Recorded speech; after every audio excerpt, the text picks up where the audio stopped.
Hello everybody and welcome to the channel. Today we are going to be talking about and reacting to the new Veil of Maya single and breaking down the audio production, the mix, and the cinematography. So without further ado, let's get right into it now. After this ad.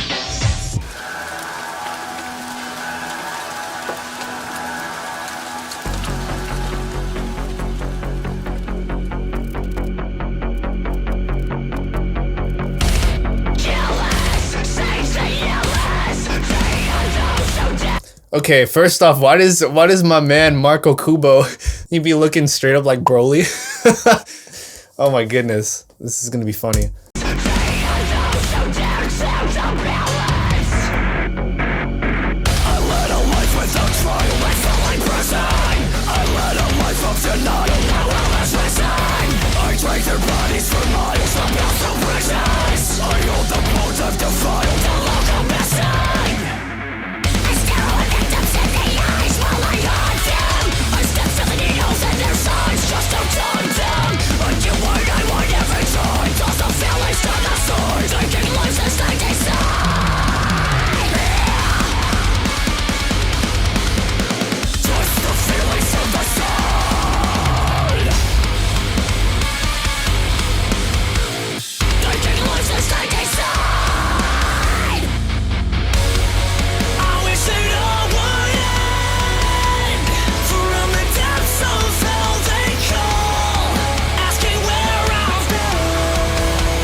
Veil of Maya has just been killing it recently. Like for the past something, they've almost never sucked, but like right now they're like to me, in my opinion, some of the pinnacle writers in heavy music right now. They just write such solid music. It's great.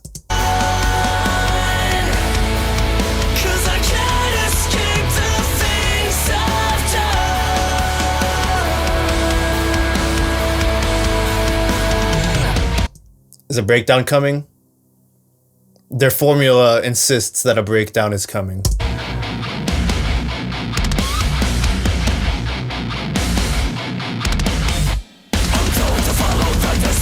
I was wrong.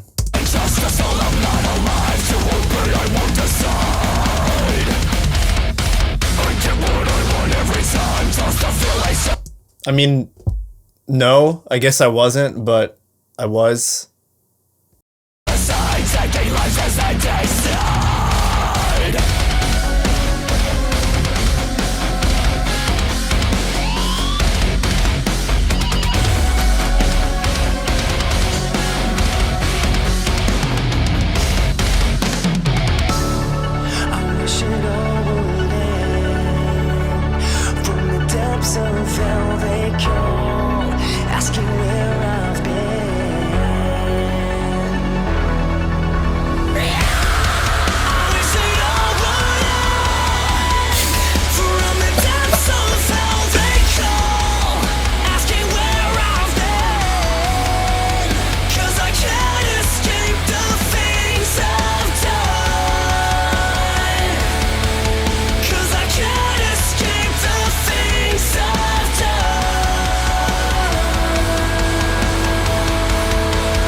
Lucas got them pipes, bro.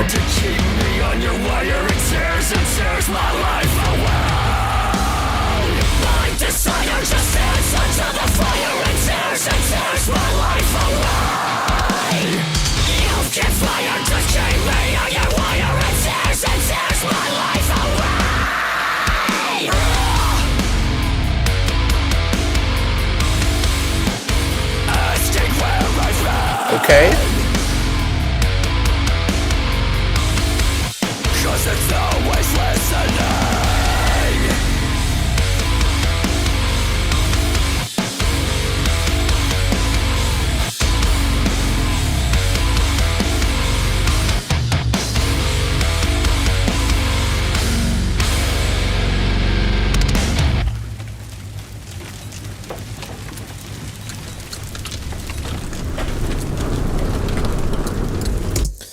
That's a breakdown. That's how you end a song.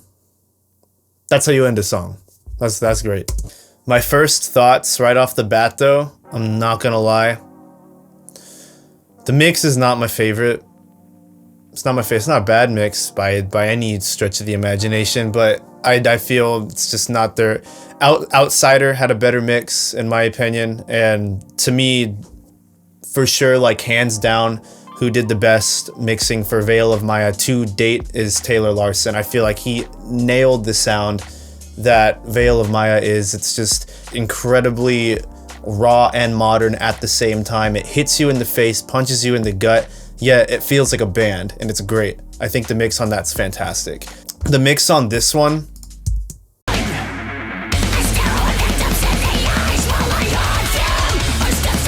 so like right here, the bass just kind of dies, and like you can tell it feels like it was like super automated down, which, you know, is good in taste, but it's just like, you know, you have a fuller, richer low end, and then on this part, you know, since, you know, a form of blast beats are happening, you can, the low end just got sucked out.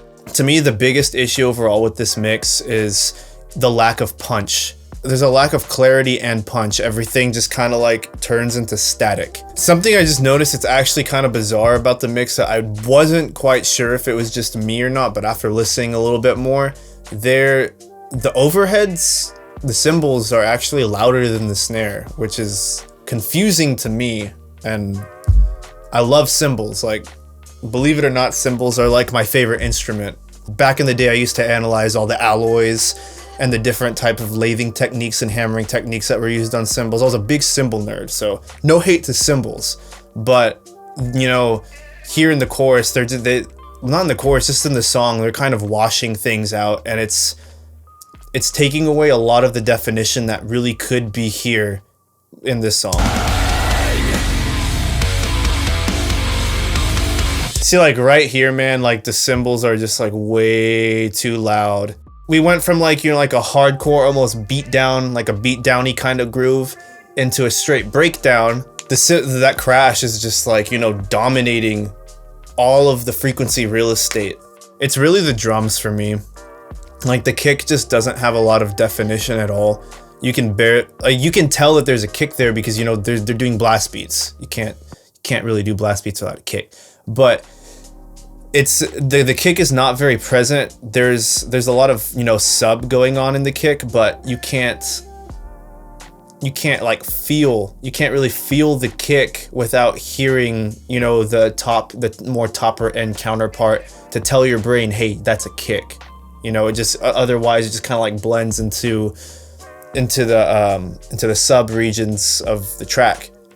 And the snare doesn't pop. For here, the snare just really gets lost, and it does not have smack, it doesn't have punch, it doesn't have definition. It just kind of gets lost.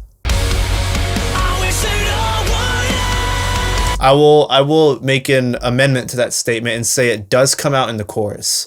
The snare comes out in the chorus because of the instrumentation that's going on here. It's making it really nice for the snare to be able to have its moment. 1, 2, 3, 4, 1, 2, 3, 4. Snare has a moment. It's a really open chorus. Veil of Maya is really good at writing open choruses. Like right there, you can hear the compression in the mix right there.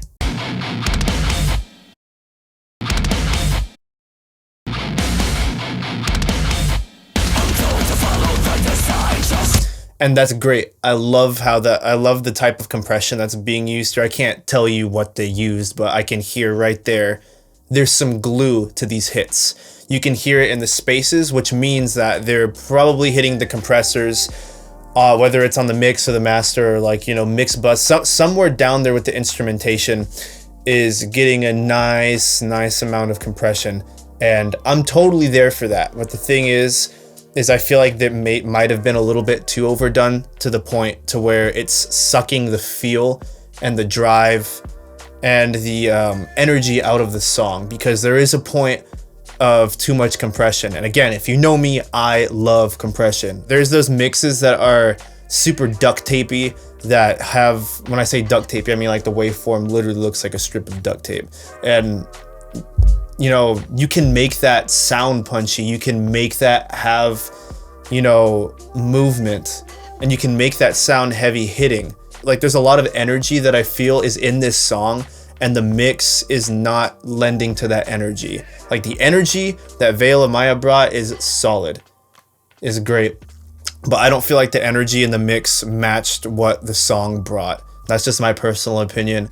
I know it sounds like I'm being like super critical of this mix, and you know, well, to be fair, I am, but I am honestly with everything I listen to, whether it's mine, whether it's, you know, my favorite bands or whoever it's gonna be. I'm listening here on Amphion's in a treated room, so it's not, if you're hearing it something else, it's just how I preference my mixes. I'm not hearing something in a way that's like, you know, dishonest to what is coming out of here, essentially is what I'm trying to say. But the mix is not bad. No flack to whoever mixed this at all. The mix is indeed a good mix. It's not a bad mix. I just feel that there are some things that could have helped to elevate this, to make this song hit harder, to really allow the emotion and the energy and the drive that's already built into the song to flourish. Now, I'm not sure if Taylor Larson was the one who produced this or not. I'm not sure if he produced with them and then they went and mixed with somebody else, or if they self-produced, or if they produced with another producer, but the production on the song is incredible. The structure really fits with, you know, what Veil of Maya does. The way that they go into certain parts really helps to drive home a lot of the energy that I've been talking about. I know I've been saying energy and drive and, you know, emotion a lot in here. That's because they do a really good job most of the time, and especially in this song, of, you know, communicating that and getting that across. So like this right here is quintessential for me. This is one of my favorite types of things in, you know, in songwriting in general, but more particularly in heavy songwriting, to where you have the what's it called? The hemiola snare. Boom, boom, boom, boom. And then it stabilizes and goes into the groove. This hemiola snare is one of my favorite, you know, rhythmic writing devices to build something up, especially into a breakdown, and then just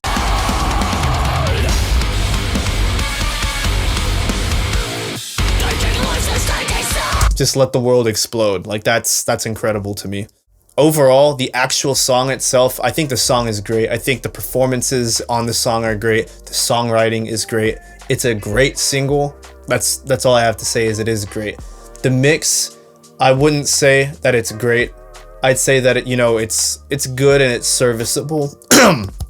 It's a good and serviceable mix, but I feel that the mix in certain aspects did hold the song back from hitting as hard and being as powerful as it could be.